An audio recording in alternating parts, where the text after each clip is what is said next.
Welcome back to my channel fun learning with Neha. तो जैसे कि हमने हमारा 75 डेज स्टडी प्लान स्टार्ट किया था टू क्लियर सीटेट 2021 और हमने उसमें स्टार्ट किया था सीडीपी, जिसके हम 5th टॉपिक यानी कि थ्योरीज ऑफ डेवलपमेंट में पहुंच चुके हैं। अगर इससे पहले की वीडियोस आपने अभी तक नहीं देखी है तो आप जल्दी से जाके उन्हें देख सकते हैं, लिंक डिस्क्रिप्शन बॉक्स में है। और अगर आप मेरे चैनल पे नए हैं और आपने चैनल को सब्सक्राइब नहीं करा है तो जल्दी से सब्सक्राइब कर दीजिए और बेल आइकन को प्रेस करके ऑल पे क्लिक कर दीजिएगा सो दैट आप कोई भी वीडियो को मिस ना करें। तो हमने थ्योरीज ऑफ डेवलपमेंट भी स्टार्ट कर दिया था, जिसमें हमने जीन पियाजे की थ्योरी कवर कर ली थी पार्ट 1 में। आज हम कर रहे हैं इसका पार्ट 2, जिसमें हम लॉरेंस कोहलबर्ग की थ्योरी ऑफ मोरल डेवलपमेंट के बारे में जानेंगे। अब मोरल डेवलपमेंट, नैतिक विकास, इसके बारे में हम जानेंगे। तो जो हमारे कोहलबर्ग जी थे, इन्होंने जब अपनी थ्योरी दी थी तो वो कुछ स्टोरीज के बेसिस पे दी थी और उन्होंने पियाजे की थ्योरी को ही आगे कंटिन्यू करते हुए ये कहा था, उस पर वर्क करके, कि मॉरल डेवलपमेंट भी जो है वो बच्चे में होती है और 20 साल की उम्र तक चलती है। तो स्टोरी बताती हूँ, पहले आपको एक स्टोरी सुनाती हूँ, उसके बेसिस पे बताएंगे कि कैसे डेवलपमेंट के, मॉरल डेवलपमेंट के बारे में उन्होंने सोचा था। एक बार क्या होता है, हस्बैंड वाइफ होते हैं और वाइफ की तबीयत बहुत ज़्यादा खराब होती है। अब उसके लिए उनको एक दवाई चाहिए होती है जिसकी वजह से वो ठीक हो जाएंगे। अब वो जो दवाई बनाने वाला इंसान है वो उनसे जितना दवाई का प्राइस है उससे 10 गुना ज़्यादा कीमत मांगता है। अब क्योंकि वो दवाई कहीं और नहीं मिलती और सिर्फ उसके पास ही मिलती है, वो जाता है किसी और के पास और विनती करता है कि उन्हें कुछ पैसे दे दे सो दैट वो दवाई ले सके अपनी बीवी के लिए। और अगर उसकी बीवी ने वो दवाई नहीं ली तो वो जिंदा नहीं बचेंगी। तो वो दवाई लेना भी बहुत ज़्यादा ज़रूरी है, उसकी बीवी की तबीयत बहुत ज़्यादा ही खराब है। तो अब क्या करते हैं, वो पैसे जो मिलते हैं उसको, वो पैसे तो दे देते हैं उनको, पर आधे ही कीमत दे पाते हैं जितनी कीमत उन्हें उसे दवाई वाले को देनी है। तो वो दवाई वाले के पास जाता है वो पैसे लेकर और बोलता है कि ये पैसे आप ले लीजिए और मुझे दवाई दे दीजिए, क्योंकि मेरी बीवी की तबीयत बहुत ज़्यादा खराब है और वो मरने वाली हालत में है। तो आप प्लीज़ मेरे को दवाई दे दीजिए बना के, और फिर जो बाकी के बचे हुए पैसे हैं मैं आपको बाद में लौटा दूंगा। तो वो दवाई बनाने वाला बोलता है कि मेरे को उससे लेना देना नहीं है कि आपकी बीवी की तबीयत कैसी है, मेरे को ये दवाई बनाकर बहुत सारे पैसे मिलेंगे और मैं बहुत अमीर हो जाऊंगा, बहुत पैसे कमाऊंगा, बहुत लोगों को ये दवाई बेचूंगा, तो इसलिए मैं इसकी कीमत इतनी ही रखूंगा क्योंकि मुझे बहुत पैसे कमाने हैं। तो अब उसके पास कोई चारा नहीं बचता क्योंकि पैसे कहीं से मिले नहीं और बीवी की तबीयत बहुत ज़्यादा खराब है। तो वो क्या करता है, उसकी दुकान को तोड़कर वहाँ से चोरी करके वो दवाई ले आता है और अपनी बीवी को दे देता है।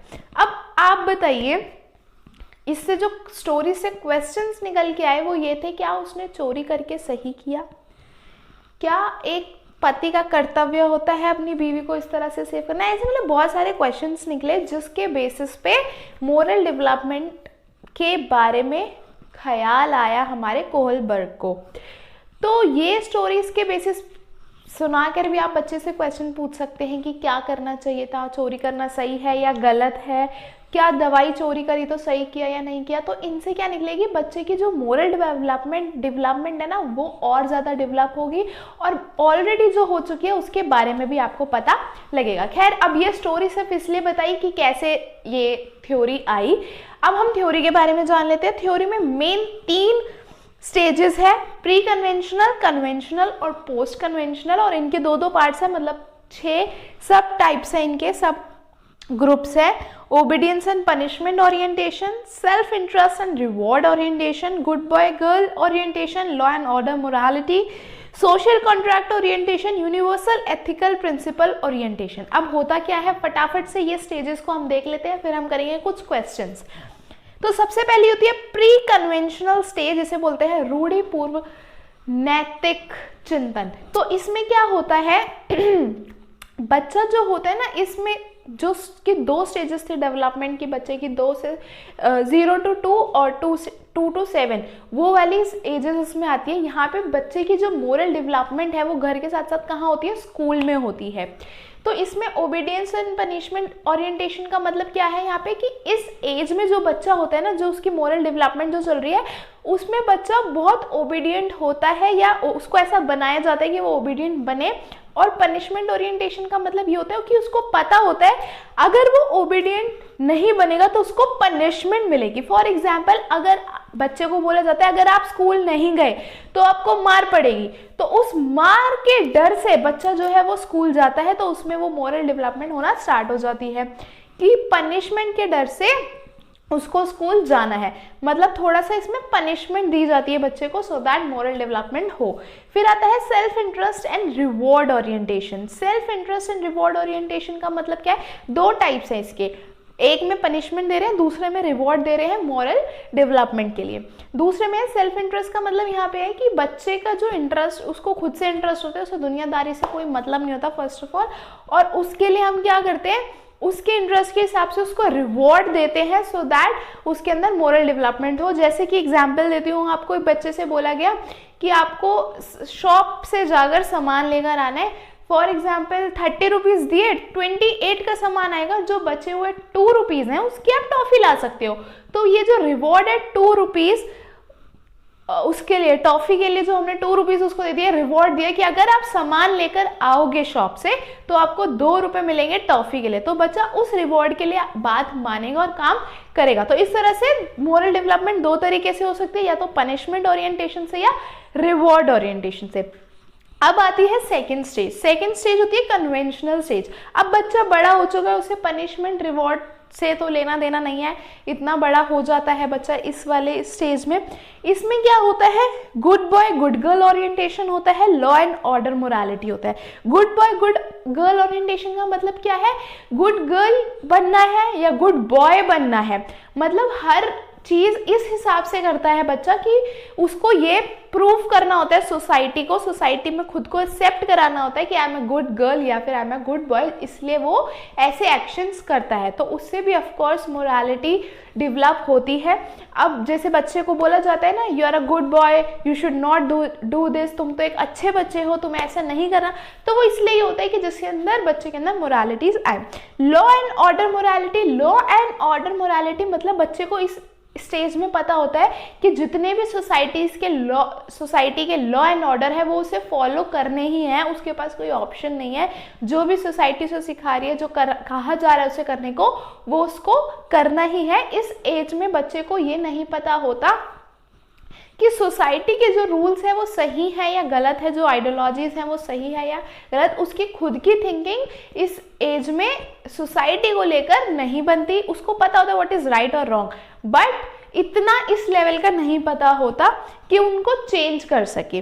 लास्ट जो होती है पोस्ट कन्वेंशनल, रूढ़ि से ऊपर नैतिक चिंतन। इसमें क्या होता है, इसमें बच्चे को मोरल डेवलपमेंट पूरी हो चुकी होती है और वो इस स्टेज पे पहुंच चुकी होती है कि बच्चा अगर सोसाइटी में चेंज लाना चाहता है, अगर उसको जस्टिफाइड लगते हैं वो रूल्स तो वो उसको फॉलो करता है, और अगर जस्टिफाइड नहीं लगते हैं वो उसको फॉलो नहीं करता, उन रूल्स को वो ब्रेक कर सकता है।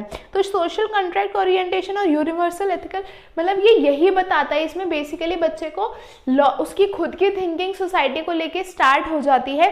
वह इस एज में आके बच्चे को ये पता होता है कि सोसाइटी ने ये रूल्स बना रखे हैं, अगर वो रूल्स सही है तो उनको फॉलो करता है, अगर उसको वो रूल सही नहीं लगते तो उनको फॉलो नहीं करता। उसको पता होता है क्या सही है क्या गलत है। तो इस एज तक आके बच्चे की मॉरल डेवलपमेंट कंप्लीट हो जाती है। तो यही था बेसिक मॉरल डेवलपमेंट के बारे में। कोई डाउट हो तो आप मुझे कमेंट सेक्शन में अभी पूछ सकते हैं कमेंट करके। अब हम बढ़ते हैं आगे कुछ क्वेश्चंस की तरफ। Let's start with the question. First question is, Kohlberg's theory of moral development as a follow-up of Piaget's theory was a result of? Answer is creating more dilemmas for people. Now let's move on to the next question. According to Kohlberg, at which level is morality extremely controlled? Extremely controlled किस stage में कर सकते हैं हम बच्चे के morals? जब वो बहुत छोटा है। अब छोटा कौन सी स्टेज में होता है? फर्स्ट स्टेज में। और फर्स्ट स्टेज कौन सी होती है? Pre conventional stage. So answer is pre-conventional stage.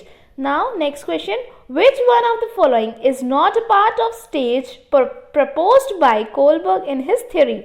Answer is relationships with others, क्योंकि बाकी सब जो हैं वो होते हैं बस रिलेशनशिप विद अदर्स नहीं होता, इसकी स्टेज में नहीं होता।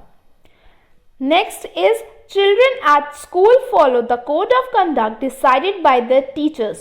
Which level of moral development is shown here? So यहाँ आंसर आएगा post conventional. Now let's move on to the next question. Some previous year questions. According to Kohlberg, a teacher can instill moral values in children by, answer is involving them in discussions on moral development. Now next question.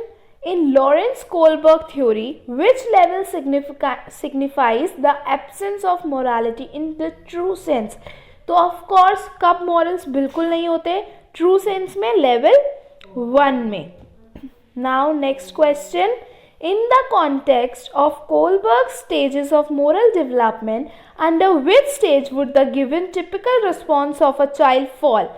Your parents will be proud of you if you are honest. So you should be honest.